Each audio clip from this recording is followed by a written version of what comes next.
jueves vemos topografía del sistema nervioso. Y a lo mejor el examen lo dejamos para el día lunes, chicos. Sí, doctor, gracias. Adelante con el caso.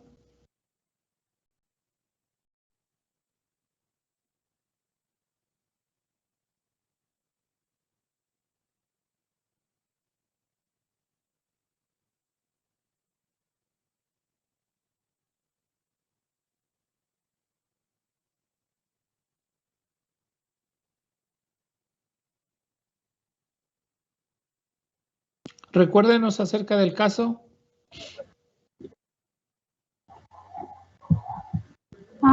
¿Sí me escucha, doctor? Sí. Bueno, el caso era una paciente, bueno, una lactante de 37 días, que fue llevada a urgencias por llanto intenso y que se le diagnosticó con trauma craneoencefálico. Bueno, se le solicitó una ecografía cerebral que reveló una hemorragia intraparenquimatosa izquierda. Los hallazgos, se decidió realizar una tomografía cerebral que mostró una hemorragia intraparenquimatosa temporoparietal izquierda con un edema perilesional que estaba provocando un efecto de masa con signos de herniación subfalcina. También se le detectó un hematoma subdural frontal izquierdo y temporoparietal izquierdo y una hemorragia subaracnoidea frontal derecha. Por la gravedad de sus lesiones, se decidió profundizar en la anamnesis y se le preguntó a los padres la posibilidad de que la niña se haya accidentalmente o que se haya quedado al cuidado de algún familiar, pero los padres lo negaron. Sin embargo, no informaron ningún mecanismo de producción que justificara las lesiones. ¿Le puedes pasar, Mitch, por favor?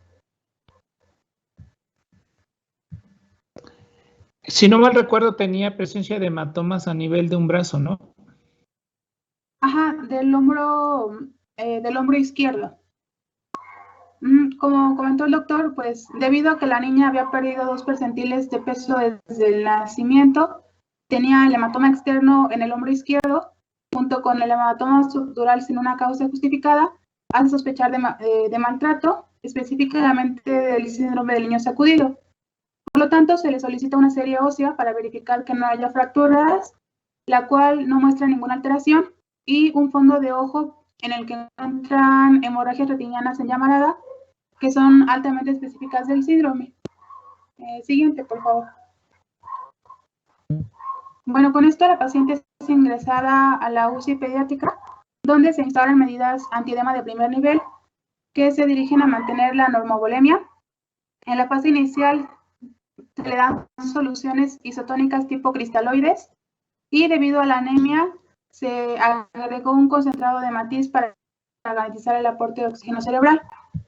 Nada Además, más con respecto a eso de la anemia, acuérdense ustedes que pues era un producto, pues podríamos decir casi recién nacido, ¿no? En la cual un volumen de pérdida de 10 mililitros para ellos es, se altera de forma importante y pues les genera un cuadro de choque, en este caso pues de tipo hemorrágico. No sé en cuánto lo midieron o lo cuantificaron el hematoma a nivel de la tomografía. ¿No les dijeron? ¿No venía? No, no lo menciona. Ok. Bueno, también se le da sedación analgesia, se controla la temperatura, se hace un drenaje ventricular, se le da tratamiento hiperosmolar con manitol y se monitorea la PIC. Se contacta también al neurocirujano, pero él descarta el tratamiento quirúrgico en ese momento. Siguiente, por favor. Bueno, a las 6 horas de ingreso presenta un empeoramiento clínico con un deterioro del nivel de conciencia, hidransis bilateral reactiva, bradicardia, hipertensión, fontanela tensión y respiración irregular. Debido al deterioro neurológico y a la hipertensión refractaria a la sedación de los agentes osmóticos, es intubada y se le da hiperventilación moderada durante el episodio agudo. Siguiente, por favor. Bueno, se decide realizar una tomografía urgente en la que se observa un aumento del edema cerebral con un mayor efecto masa y un mayor desplazamiento de la línea media, por lo que se decide intervenir de urgencia por neurocirugía, realizando la craneectomía unilateral. Siguiente, por favor. Y eso acuérdense ustedes que todavía no había, todavía no sellan las suturas y ya tenía el codo como tal severo. Bueno, a pesar de la craneectomía, en los primeros días se mantiene la fontanela anterior y la zona de craneectomía llenas y pulsátiles. Las pupilas están anisocóricas y hay una respuesta lenta de ambas pupilas. Los reflejos del troncoencéfalo se conservan, pero los isotendinosos aumentan, principalmente los del hemicorpo derecho. En esta imagen se puede ver la craneectomía de la niña. Y le puedes pasar, Mitch, por favor. Bueno, debido al anterior, se decide realizar un nuevo control de tomografía cerebral, donde se observa la persistencia del edema cerebral y, por lo tanto, se añade el tratamiento de la administración de suero salino hipertónico, manitol, y se induce en coma barbitúrico con tiopental. Es mantenido en este coma por aproximadamente una semana y se extuba a los 14 días. Siguiente, por favor. Al alta, a los 3 meses y medio de edad, la paciente muestra irritabilidad, tendencia a lopistótonos, no hay sonrisa social y tiene hipertonía de extremidades inferiores con tendencia a la hiperextensión. En la resonancia magnética de control aparecen focos isquémicos en los lóbulos frontal y occipital, áreas de leucomalacia con imágenes quísticas en su interior, pérdida importante del parénquima cerebral y el cerebelo se mantiene intacto. Siguiente, por favor. ¿Esas zonas de quísticas, ¿dónde las encontraron?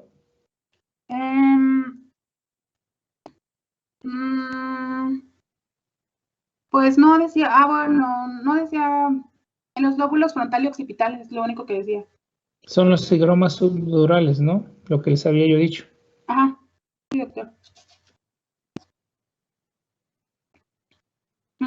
Bueno, los padres permanecen acompañando a la niña durante toda su estancia, al mismo tiempo que Trabajo Social decide que el alta hospitalaria de la menor queda bajo responsabilidad de sus padres, con el apoyo y el seguimiento de los servicios sociales. Actualmente la niña tiene secuelas, presentando encefalopatía grave y retraso mental, así como epilepsia refractaria al tratamiento. Y bueno, ese es todo el caso clínico. En la siguiente diapositiva está la bibliografía por si la quieren consultar.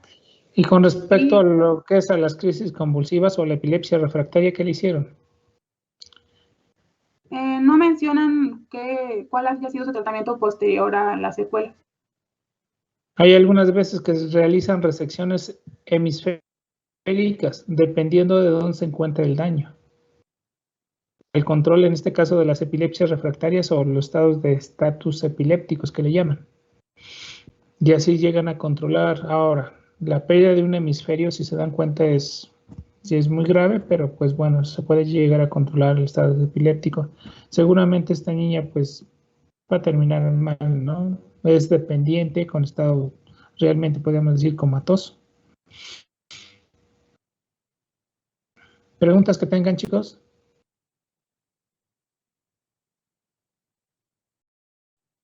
Yo tengo una duda, doctor.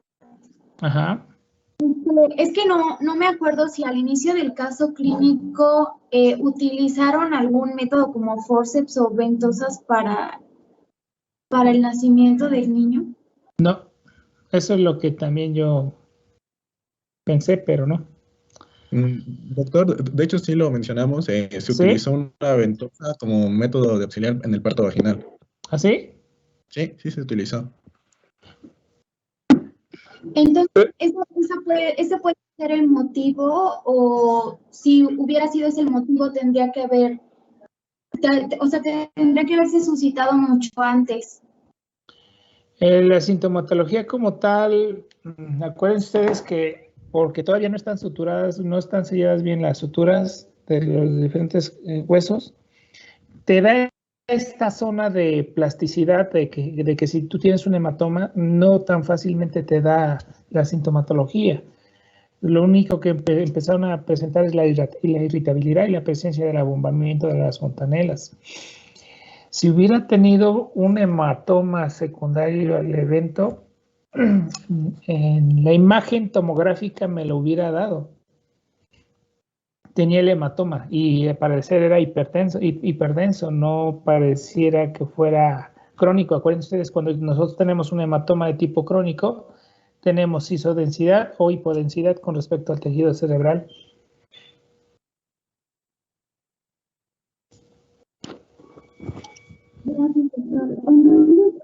Podemos descartar, bueno, no podemos descartar, sino podemos tomar como una opción que haya sido algún problema de maltrato infantil. Pues yo pienso que fue más por maltrato.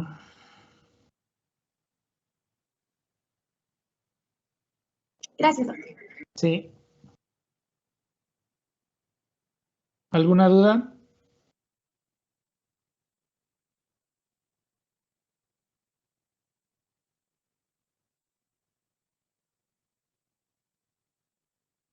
Adelante. Bueno, ahora vamos con el caso clínico de hematoma epidural. ¿Le puedes pasar, Said, por favor?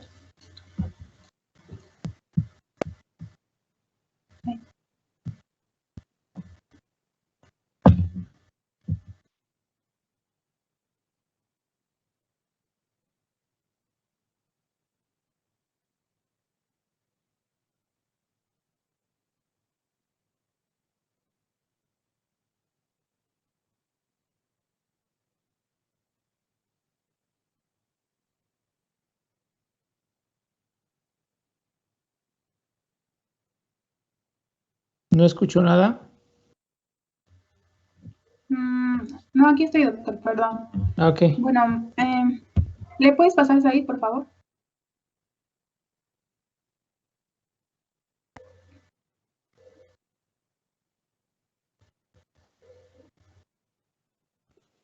Me parece que ya le cambié, no sé si ya cambió la pantalla. Ya acaba de cambiar. Sí, ya cambió. Bueno, este caso clínico es de un paciente femenino de 8 años, previamente sana, que acude a consulta en un centro sanitario por traumatismo en la cabeza, tras caer desde 1 metro de altura, 1 hora antes de la consulta. Siguiente, por favor.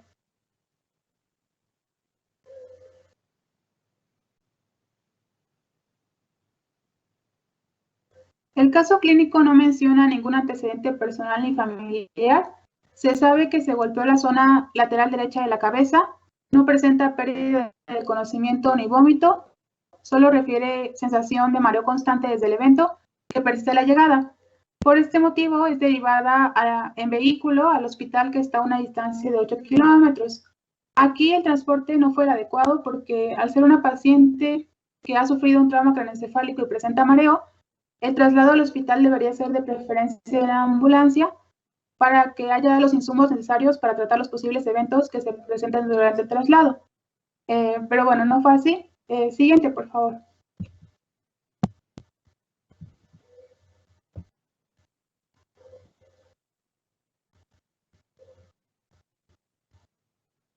A su llegada a urgencias, la paciente tiene un comportamiento, una respiración y la circulación normales, tiene una frecuencia cardíaca de 57 latidos por minuto, una presión arterial de 111 sobre 57 milímetros de mercurio, una temperatura de 36 grados, un peso, bueno, aquí me equivoqué, no son 57 kilogramos, son 27 kilogramos, una saturación de oxígeno del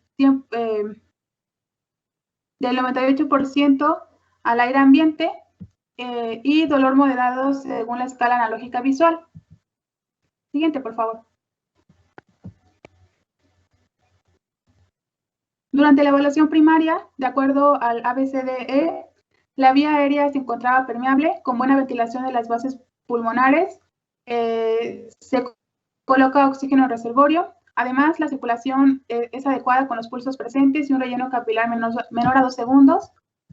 En la exploración neurológica se observó que tenía tendencia al sueño con un Glasgow de 15 y en la exploración tenía eritema en la hemicara derecha sin captación ni tumefacción craneal. Siguiente, por favor.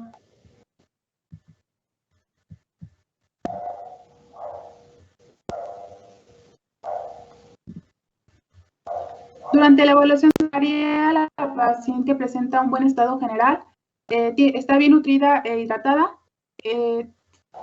sin exantema ni lesiones cutáneas.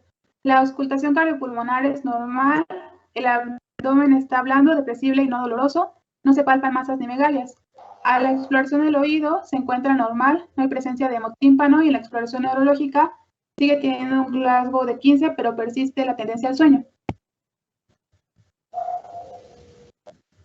Siguiente, por favor, sí. ¿Me pueden decir si me escucha, por favor? Sí. Sí. Bien, bueno, continuando con el caso clínico, pues la paciente ya estando en urgencias se inicia con la monitorización de la misma, ¿no? Por lo tanto, ¿qué es lo que se decide hacer? Pues colocarle una vía periférica. En este caso, la vía que se elige es un acceso venoso. Sin embargo, sucede algo. Mientras se le está colocando la vía a la paciente vomita y el vómito es copioso. Después de vomitar, la paciente refiere una sensación de mareo muy intensa. Debido a todo lo anterior, se debe determinar el riesgo que tiene la paciente para sufrir una lesión traumática cerebral clínicamente importante. Este riesgo pues, puede ir desde bajo, puede ser intermedio, inclusive alto. Para poder determinar el grado de riesgo de esta paciente, se utiliza la escala de Picard. Esta escala nos va a indicar si mi paciente tiene en caso de que mi paciente tenga una escala de coma Glasgow de 14 o tenga algún otro signo de alteración mental o signos y síntomas de una fractura de base de cráneo, ¿qué es lo que se debe hacer? Pues hacer una tomografía computada. En caso de que tenga todo lo anterior, voy a determinar que mi paciente tiene un riesgo alto de sufrir una lesión traumática cerebral importante. Ahora, en caso de que no tenga lo anteriormente mencionado, pero tiene antecedentes de pérdida de conciencia o antecedente de haber vomitado o el mecanismo el cual produjo esta lesión en mi paciente, ¿qué debo de hacer? Pues aquí valorar en cuanto a la experiencia del médico o en base a cómo yo vea el deterioro de mi paciente. Se puede observar que no es tan recomendable, se puede hacer una tomografía computada para detectar alguna alteración que esté sucediendo a nivel cerebral. En este caso, se utiliza una tomografía computada. Ahora, en caso de que mi paciente no tenga nada de ninguna alteración en la escala de coma Glasgow, pérdida de conciencia o severidad de vómito, pues se determina que mi paciente tiene un riesgo bajo. Sin embargo, como la paciente tiene antecedente de vómito, se determina que tiene un riesgo intermedio para una lesión traumática cerebral clínicamente importante. Ahora, en base a lo anterior, debido a la presencia del vómito, del mareo y una escala de coma Glasgow de 14, se estima el riesgo en un riesgo intermedio, por lo tanto se solicita una tomografía computada. Ahora, ¿qué es lo que podemos observar en la tomografía computada? Bien, aquí está la tomografía computada, en la cual nos reporta la presencia de un hematoma epidural con un desplazamiento a nivel de la línea media. Entonces, como podemos observar en la imagen de la tomografía, podemos observar la clásica imagen de un hematoma epidural, la cual tiene una forma de lente biconvexa o forma de limón, ¿no? Aquí está. Y también se puede apreciar un claro desplazamiento a nivel de la línea media. Esto sería en términos generales. Sin embargo, ya el reporte específico que nos reporta el servicio de imagenología es que se encuentra la presencia de un hematoma epidural a nivel del lóbulo frontal derecho, que aproximadamente tiene 3 centímetros de espesor. Pues la presencia de este hematoma que nos condiciona, pues un borramiento de los surcos que se encuentran adyacentes al mismo. Además, hay una obliteración lateral del sistema ventricular y una desviación de la línea media, la cual nos reportan que es de 7.5 milímetros. Y también nos dicen que se puede observar la línea de fractura frontal derecha que se encuentra adyacente a la sutura coronal.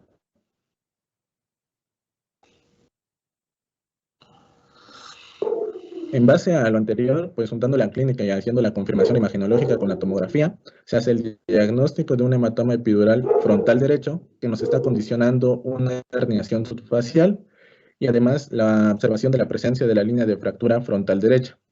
Recordemos que la herniación subfacial es una lesión que nos puede comprimir el hemisferio cerebral afectado contra la voz del cerebro y por lo tanto se puede afectar la arteria cerebral anterior con un riesgo de un accidente cerebrovascular.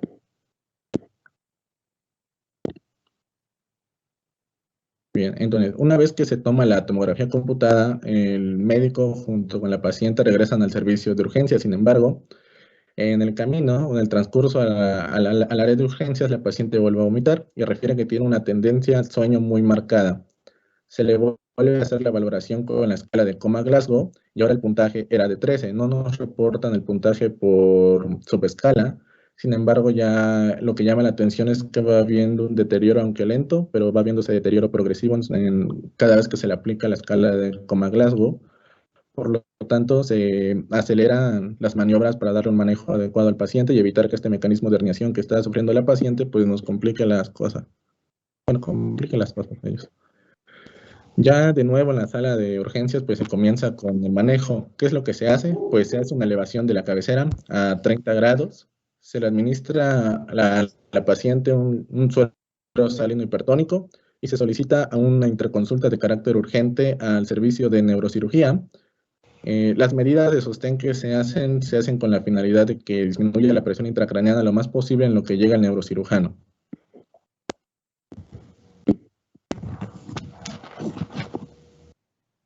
Bien, ya por parte del servicio de neurocirugía, la acción que se hace es una craneotomía para drenar, para la epidural, que ya sabemos dónde está, y se hace un drenaje del mismo. De esta manera disminuye la presión intracraneana del paciente. Durante el procedimiento no se presenta ninguna incidencia y después de terminar el proceso de craneotomía, la paciente evoluciona favorablemente, sin embargo se queda bajo vigilancia médica en el centro hospitalario. A las 48 horas se le toma una tomografía computada de control, en la cual ya no se observa la presencia de un hematoma, ni tampoco hay presencia de alguna herniación cerebral. Y pues aquí el curso de la paciente aparentemente es favorable, sin embargo se reserva. Y esta sería la referencia de este caso clínico. ¿Preguntas para sus compañeros?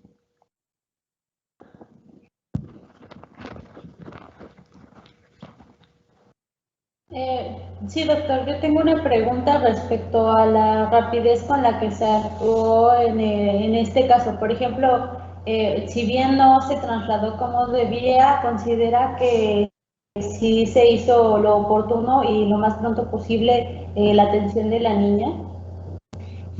Sí, realmente 8 kilómetros, ¿qué te cuesta? No sé. También, si es vehículo, pues muchas de las veces, cuestión de 15 minutos o menos. Aquí lo único, sobre todo en aquellos pacientes que tienen traumatismo craneoencefálico, el uso de la ambulancia es precisamente para el control cervical. En este caso, si tenía datos de hipoxemia, pues se le necesitaba oxígeno. Pero en un momento dado, si la ambulancia va a tardar más que ustedes lo pueden llevar, pues es preferible mejor llevarlo. Ahora, si se dan cuenta, la evolución del paciente fue con deterioro progresivo en base a los hallazgos a su ingreso y conforme fue evolucionando. Ahí con respecto a la clasificación de PECAR, ¿saben ustedes en qué consiste eso? El puntaje de PECAR. No, doctor. Los de la exposición del caso clínico, ¿quieren comentar acerca de eso? Pues el caso nos decía que se usaba como predictor de riesgo de que nuestra paciente sufriera una lesión traumática de importancia clínica desde el grado pues, severo a intermedio o bajo. Es en base a los síntomas clínicos que presenta la indicación o no del el estudio de neuroimagen. Si su paciente no tiene una disminución de la escala de Coma-Glasgow, que a lo mejor tiene cefalea y el paciente a lo mejor se recupera rápido, tiene un puntaje bajo y no está indicado hacer la tomografía. Más que nada es con el hecho de indicación del procedimiento de neuroimagen. Si el paciente tiene una escala de Coma-Glasgow bajo, obviamente con síntomas de focalización, de deterioro rostrocaudal, pues independientemente de la clasificación de PECAR, está indicado la tomografía lo antes posible. Bueno. ¿Es únicamente para pediatras o para pediatría? ¿Se puede usar en...? Para pediatría, porque pues muchas de las veces no nos dan informes los niños en base a sus hallazgos. Como tal, una persona adulta pues ya te puede indicar más o menos cómo está, pero pues, se van a dar cuenta que cada hospital va a encontrar sus diagramas de flujo, el uso de diferentes formas de clasificación y de manejo de los pacientes. Pero bueno. Bueno, continuamos con hemorragia subaracnoidea.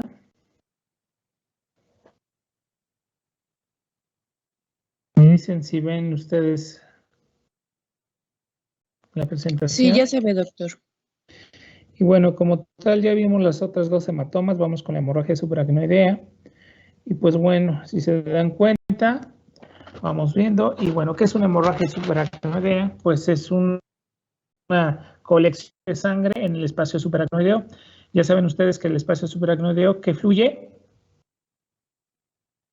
¿Qué fluye? Líquido Cefalorraquídeo, ok, donde también pasan arterias y venas puente corticales que van a irrigar en este caso las meninges. Y pues bueno, como tal se considera una emergencia médica, sí, siendo importante hacer un diagnóstico precoz para el tratamiento y el manejo de este tipo de afecciones.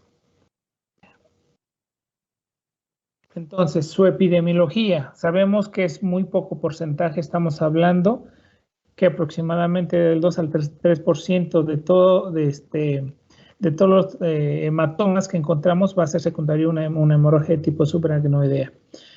Se presenta más o menos de 6 a 10 personas por cada 100,000 habitantes por año. Ocupa el 1% de los pacientes que ingresan por cefalea. Como tal, puede ser uno de los importantes diagnósticos. Y se entre el 6 al 8% de las urgencias, sobre todo de enfermedades vasculares cerebrales agudas. Aquí hay que comentar que su frecuencia es mayor de los 50 años, aunque lo podemos encontrar también en pacientes jóvenes, sobre todo si encontramos alguna malformación, sobre todo arteriovenosa. Es más frecuente en el sexo femenino, pero no excluye en este caso los masculinos, sobre todo si tienen factor de riesgo que los vamos a ver más adelante. Y una vez que ya tenemos la hemorragia subaracnoidea, llegamos a tener desde un 20 a un 40% de mortalidad. Y sobre todo, si no tenemos una mortalidad, vamos a encontrar secuelas, en este caso, en estado comatoso de los pacientes. En general, esta es una presentación en la cual, por ejemplo, una población en el 2010 tenía 46 millones, de esos 46 millones, mayores de 18 años son 37 millones, y de esos 37 millones, el 2% presentaban la presencia de un aneurisma. Ahora, los aneurismas los clasificamos en menores de 10 milímetros y mayores de 10 milímetros, menores de 10 y mayores de 10. Son más frecuentes los de menos de 10 milímetros, pero el riesgo de que generen un sangrado va a ser en los pacientes que tienen mayor de 10 milímetros. ¿Quedamos? Y bueno, su etiología. Lo encontramos de tipo traumático de forma espontánea. En la de tipo traumático, pues pueden ser alguna caída, alguna de forma directa, de tipo indirecto, en forma rotacional, y pues bueno, como tal, ¿qué es lo que va a generar? Una contusión que puede ser primero cortical y que sangre hacia el espacio subaracnoideo. Otra es que sea la lesión o la ruptura de arterias y venas puente que generan la colección en este caso subaracnoidea, y la otra que sea una hemorragia ventricular y que pase a lo que es el sistema en el espacio subaracnoideo. Entonces tenemos las tres formas de cómo podemos encontrar la hemorragia de tipo subaracnoideo, y las encontramos también de forma espontánea. La forma espontánea, que sobre todo se va a presentar en pacientes jóvenes, sobre todo secundarios a la ruptura de un aneurisma, sobre todo a nivel de la base del cráneo. Esto se va a ocupar en el 85% de los casos, sobre todo relacionados con hipertensión arterial. La ruptura de una malformación arteriovenosa del 8 al 10% y de una etiología no aclarada se encuentran en el 10%. Y pues bueno, ¿qué factores vamos a encontrar asociados? Pacientes de hipertensión arterial, algún tipo de arteritis inflamatoria, tumores vasculares y la presencia de aneurisma séptico, sobre todo en aquellos pacientes que tenían sífilis. Esto de la etiología no aclarada pues está relacionado mucho con los factores, sobre todo profesión. En aquellos que utilizan el levantamiento de pesa, en aquellos pacientes que sufren de estreñimiento crónico, que pueden generar el aumento de la presión por maniobra de Valsalva, y también en aquellos pacientes que tienen actividad sexual todo esto está encaminado a la hipertensión arterial y con la alteración, en este caso del tejido del aneurisma, son los factores que van a precipitar principalmente. Hablando de aneurismas, pues saben ustedes que se van a localizar principalmente en la bifurcación de los vasos. Aquí tenemos la basilar y se va a dividir en la arteria cerebral posterior y en la bifurcación está un aneurisma. Aquí tengo yo la carótida que se divide en la cerebral media y pues bueno, aquí yo tengo un aneurisma, en este caso con la bifurcación y la comunicación de la arteria comunicante posterior. Si se dan cuenta, los vamos a encontrar más frecuentes a nivel de lo que es la cerebral media y en la bifurcación de la carótida con la cerebral posterior. ¿Qué quiere decir? Que las vamos a encontrar sobre todo a nivel de la base de cráneo, a nivel de las cisternas basilares, mesencefálicas o lagunas mesencefálicas. Y pues obviamente, pues estos son lo que me genera como tal el vasoespasmo de forma severo que van a condicionar. Los aneurismas como tal son dilataciones de la pared arterial, principalmente por un defecto congénito en la síntesis de la colágena de la capa media y de la membrana elástica. Entonces, todos aquellos pacientes que tienen alguna alteración en la síntesis de colágena, podemos llegar a tener la presencia de aneurismas cerebrales, aneurismas de la aorta, y pues podemos encontrar aneurismas en todo lo que es el sistema arterial. ¿Qué factores de riesgo los llegamos a encontrar? Sobre todo, principalmente hipertensión arterial. Aunado con el índice tabáquico y el alcoholismo, son los factores importantes para la degeneración, la arteriosclerosis y la lesión, sobre todo de la adventicia y de la túnica media. También se ha asociado la hiperuricemia como un factor de riesgo para la aparición de los aneurismas. Bueno, aquí encontramos donde los factores de riesgo no son modificables, sobre todo relacionados con alteraciones de la síntesis de colágena, como enfermedad poliquística renal, el síndrome de Ehlers-Danlos, donde tienen esa alteración genética, los aneurismas previos. Con aquellos pacientes que ya tuvieron la presencia de un aneurisma, alguna ruptura o por imagen, llegamos a tener del 1 al 2% la aparición de nuevos aneurismas en todo nuestro sistema arterial. Entre mayor edad, sobre todo arriba de los 50 años, vamos a encontrar ese riesgo y más en el sexo femenino. Encontramos la mayor parte de las formas de tipo sacular, de tipo fusiforme. Y pues bueno, el de tipo fusiforme lo encontramos sobre todo en grandes vasos como pueden ser aorta y los saculares sobre todo en arteriolas de pequeño calibre como es a nivel de lo que son las arterias cerebrales.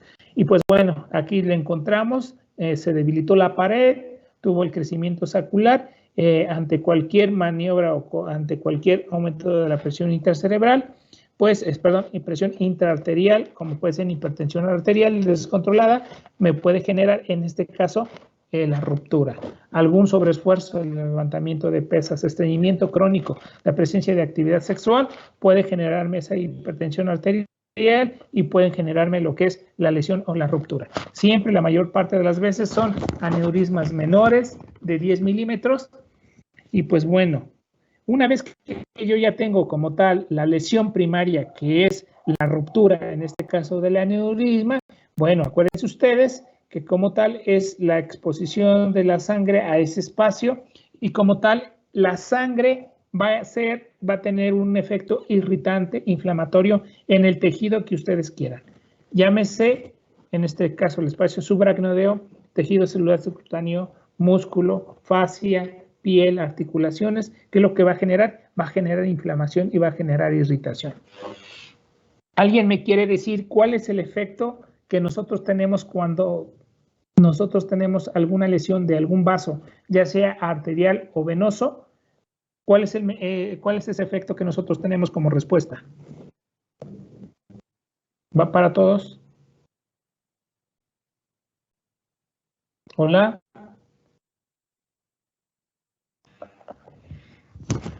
La vasoconstricción. Vasoconstricción, pero desafortunadamente esta vasoconstricción, ¿qué creen? Es en forma general a nivel de todos los vasos. Y si yo tengo una vasoconstricción a nivel de todos los vasos que me van a perfundir mi tejido cerebral, ¿qué pasa con mi presión de perfusión cerebral? Va a bajar y al bajar mi presión de perfusión cerebral, ¿qué va a generar? isquemia cerebral. Y esa isquemia cerebral va a ser desde el momento de la ruptura hasta que se vaya reabsorbiendo lo que es el coágulo o la sangre, que puede dilatar desde 3 días, normalmente dilatan más de 20 días. Pero aquí ponen la isquemia cerebral. Mientras tanto, ese tiempo nosotros vamos a cursar con una vasoconstricción y que es el causante como tal de la isquemia, sobre todo a nivel de mi tejido cerebral. Ahora, como tal, una vez que ya tengo yo la sintomatología de la vasoconstricción, ¿cuál es la sintomatología clásica? Bueno, esto va a depender de dónde se localice, dependiendo de la cantidad sanguínea que se extravase y la sintomatología va a depender de eso. Lo más característico es que nosotros tengamos una cefalea intensa que nunca la habían sentido en toda su vida, la presencia de vómito, la presencia de alguna hemiparesia, la paresia de algún par craneal, la presencia de rigidez, en este caso, sobre todo a nivel de las fibras cervicales. Entonces, ¿por qué sucede esto? Porque la sangre está generando la irritación de las raíces nerviosas y obviamente van a condicionar paresias, sobre todo de los pares craneales. Y pues normalmente esto sucede en pacientes que normalmente nunca habían tenido sintomatología y pues bueno, esto está relacionado más que nada con actividad física intensa y con actividad sexual.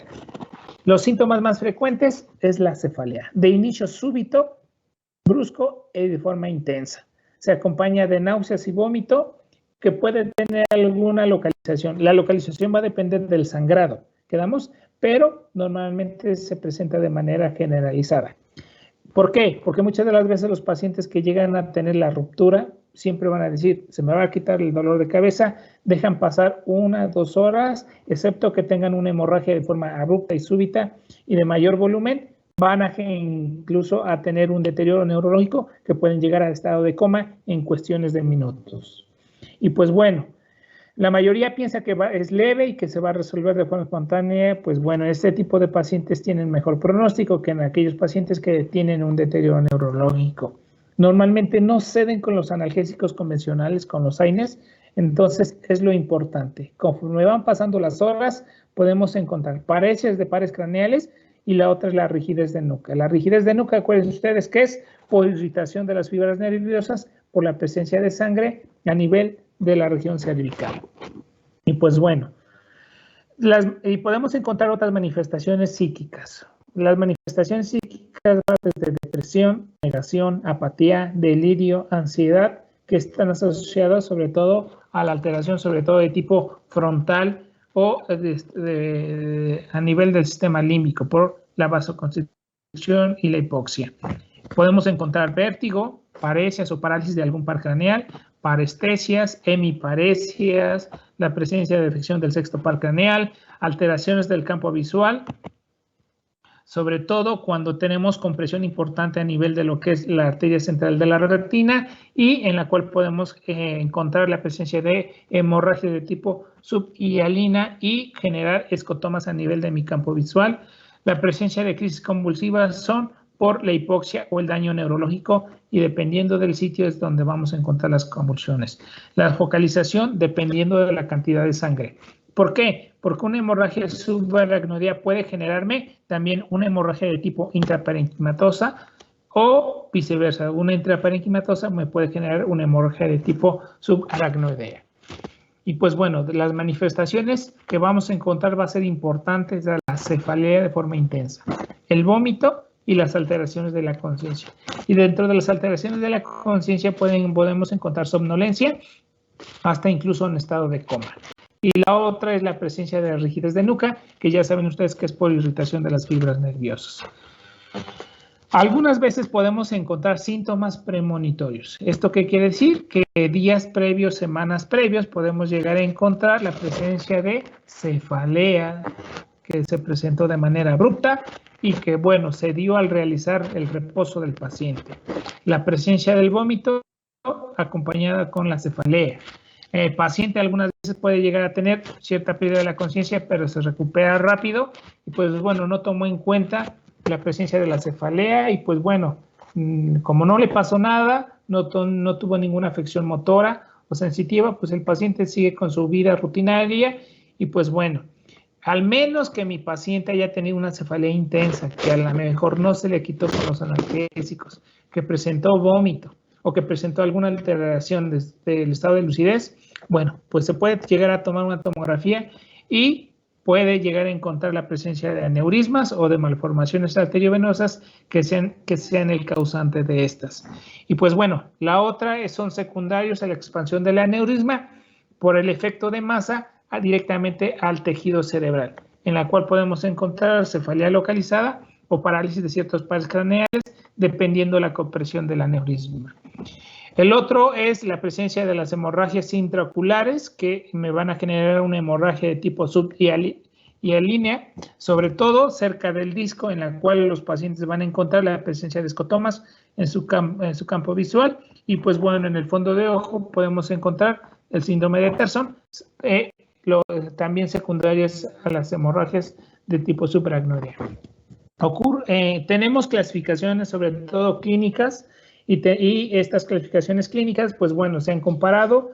Una es la escala clínica de Hunan-Hess y la otra es la clínica de la Federación Mundial de Neurocirujanos, donde toman en cuenta la suma de la escala de Comas-Glasgow y el déficit motor focal. Todas, hasta lo que es la Hunan-Hess, hasta la etapa 3 o grado clínico 3, donde llegan a presentarla, por ejemplo, en el 1, solamente pueden encontrar asintomáticos o discreta cefalea. Pueden llegar a tener ligera rigidez de nuca, no vamos a encontrar alteración de la escala de Comas-Glasgow, algún déficit motor también no lo vamos a encontrar. Pues este tipo de pacientes,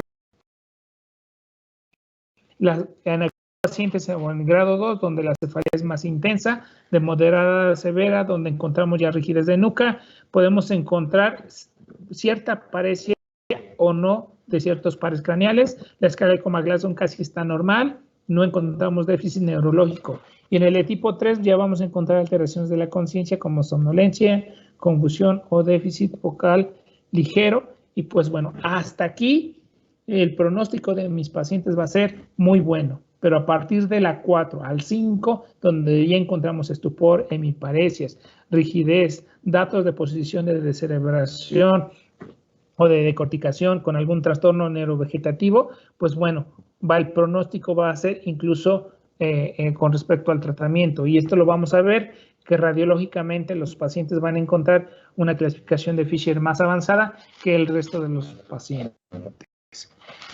Esta es la clasificación de Fisher, en la cual solamente es la visualización de la hemorragia y dependiendo de ellas. En el tipo 0 no encontramos, es un tejido normal. En el de tipo 1 no se visualiza como tal una hemorragia de tipo subaracnoideo. En el de tipo 2 encontramos sangre de forma difusa o la presencia de líneas finas que normalmente son menores de 1 milímetro de grosor entre los espacios subaracnoideos. En la de tipo 3 encontramos un coágulo más localizado, en la cual en las capas verticales se van a hacer de mayor de 1 milímetro de grosor, y en las de tipo 4 vamos a encontrar ya la presencia de una hemorragia intraparenquimatosa o intraventricular. Y si se dan cuenta, en aquellos pacientes de la clasificación clínica de Hunan-Hess o la de los neurocirujanos, pues podemos encontrar ya en este tipo de afecciones. Estas están relacionadas con la presencia de colecciones y el riesgo de vasoespasmo. En la clasificación de la modificación de Fisher según Claassen, el riesgo de vasoespasmo va a depender de la presentación clínica de la clasificación de Fisher. Aquí yo tengo una clasificación de Fisher del 1 al 4. En el 1 casi es un tejido normal. En el tipo 2 son líneas verticales menores de 1 milímetro verticalmente. Y en la de tipo 3 vamos a encontrar, en este caso, colecciones con líneas verticales mayor de 1 milímetro. Y en el tipo 4, pues ya podemos encontrar desde una hemorragia intraparenquimatosa hasta hemorragias de tipo intraventricular con la presencia de hidrocefalia. Ahora, el riesgo de vasoespasmo, dependiendo de la clasificación de Fisher, es en el 1 del 10, en el 2 del 20, en el 3 del 30 y en el 4 mayor de 40. Entonces, clínicamente, el 3 y el 4 vamos a encontrar un deterioro clínico más serio, más severo, que necesitamos instaurar un tratamiento rápido, sobre todo el tratamiento antihipertensivo, del cráneo hipertensivo.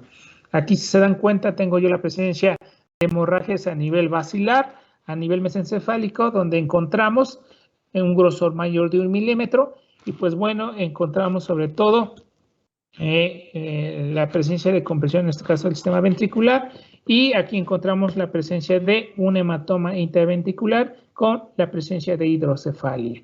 Y pues bueno, en este caso, en este tipo de casos, pues muchas de las veces se puede hacer un trépano y se tiene que evacuar sobre todo a nivel interventricular para lo que es el manejo del cambio hipertensivo, no en todos. Aquí tenemos una hemorragia de tipo subaracnoidea de tipo, según Fisher, tipo 1, donde encontramos solamente pequeñas colecciones de forma difusa, pero completamente menores de 1 milímetro. Este casi es un sistema ventricular casi normal. Pues bueno, es la clasificación clínica y pues bueno, para el diagnóstico es muy importante el antecedente clínico, la presencia de cefalea, la presencia de lo que es la rigidez de nuca, la paresia o las afecciones de los pares craneales y pues bueno, y utilizamos en este caso, cuando yo tengo la evidencia de una hemorragia de tipo subaracnoidea, pues el estudio que tiene mayor precisión o mayor peso va a ser la tomografía computarizada, donde tiene una sensibilidad del 98 al 100% en las primeras 12 horas y conforme van pasando las horas van perdiendo sensibilidad, sobre todo en el diagnóstico. Y esto va a depender de la cantidad del volumen de sangre en el espacio, el tiempo que se está llevando a cabo la tomografía, la calidad del equipo y el que está interpretando la tomografía como tal. Y pues bueno, si se dan cuenta, la característica va a ser una lesión hiperdensa, sobre todo de tipo lineal, localizada en los surcos subaracnoideos y una lesión hiperdensa que ocupa la mayor parte de forma difusa a nivel de las cisternas basales mesencefálicas. Aquí yo tengo la presencia de una hemorragia, sobre todo a nivel del lóbulo temporal, secundaria a un aneurisma, sobre todo lo que es la arteria cerebral media, donde me está generando una hemorragia de tipo a nivel de lo que es el lóbulo temporal y una hemorragia de tipo subaracnoidea. Este otro paciente también tengo yo a nivel de lo que es las cisternas basales, tengo yo una colección que tiene mayor de 1 milímetro y pues bueno, es otro paciente donde tiene casi incluso un grosor de más de 3 milímetros, la presencia de la hemorragia subaracnoidea. Aquí la tengo yo también a nivel basilar.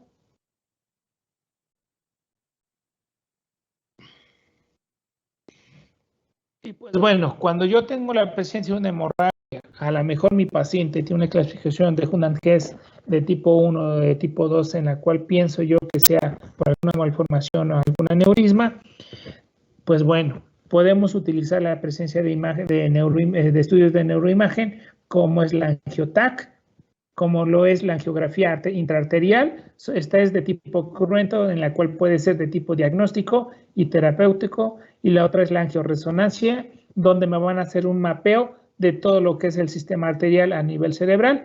Y si se dan cuenta, aquí yo tengo un paciente donde tiene la presencia de un aneurisma, sobre todo a nivel de lo que es la arteria cerebral anterior y la comunicante anterior. Este gran volumen obviamente me está ejerciendo efecto de masa y también aquí el riesgo más que nada es el riesgo de una hemorragia porque es una aneurisma de mayor tamaño. Entonces, el tratamiento, ya saben ustedes que es mantener la presión de perfusión adecuada, mantener mi normovolemia y en este caso pues el uso de lo que es la medición de PIC, sobre todo en aquellos pacientes que tienen hemorragia de tipo interventricular, donde podemos colocar un catéter a nivel de forma a través de un trépano y medir directamente mi presión intracerebral. El control de la tensión arterial, mantener una TAM entre 90 y 110 principalmente para mejorar mi circulación cerebral. Y la otra es, si yo tengo un paciente que está teniendo una hemorragia subaracnoidea, tengo que romper ese vasoespasmo principalmente con un calcio antagonista. El más común es el nimodipino, donde utilizamos nimodipino 30 miligramos cada 6 horas. ¿Por qué tiempo? Hasta 20 días y lo podemos prolongar dependiendo mi evolución de mi paciente. Y pues los antihipertensivos que también utilizamos, sobre todo en el control de la tensión arterial que utiliza el paciente. Los analgésicos, debido a que es una cefalea de mayor intensidad, podemos utilizar lo que es el paracetamol y el dextroprofeno combinados para que tengamos buena sinergia en el control del dolor.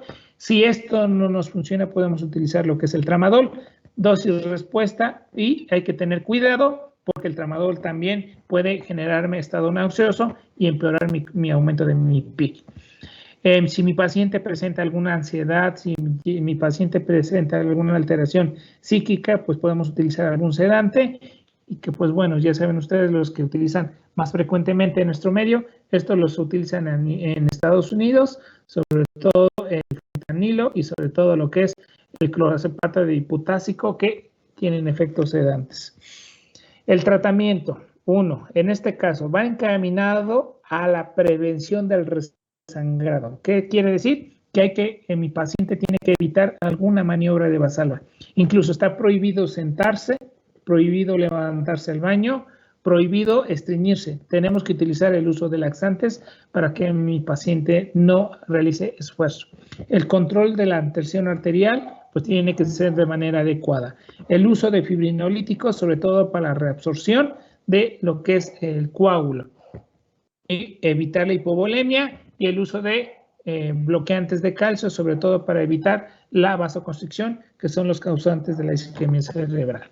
Y pues bueno, ya una vez que yo tengo a mi paciente con hemorragia subaracnoidea secundaria a una malformación arteriovenosa o a la presencia de un aneurisma, podemos utilizar lo que es actualmente la intervención de tipo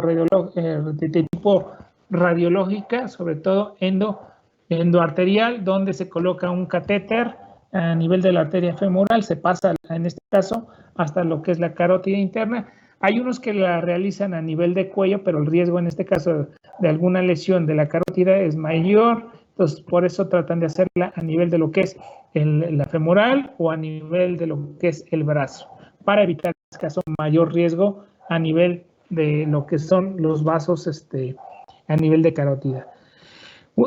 Aquí se dan cuenta, tengo un catéter donde inyectan lo que es el medio de contraste para ver lo que es el sistema. En este caso están haciendo una arteriografía cerebral y se está determinando dónde se localiza lo que es el aneurisma, pero por cuestiones de tiempo nos vemos el día de mañana, chicos. Terminamos el tema de hemorragia subaracnoidea y empezamos con el caso clínico de hemorragia subaracnoidea. ¿Quedamos? Sí, doctor, gracias. Bueno, nos vemos mañana. Bye, bye. Hasta mañana. Bye. Hasta mañana, doctor. Gracias. Bye.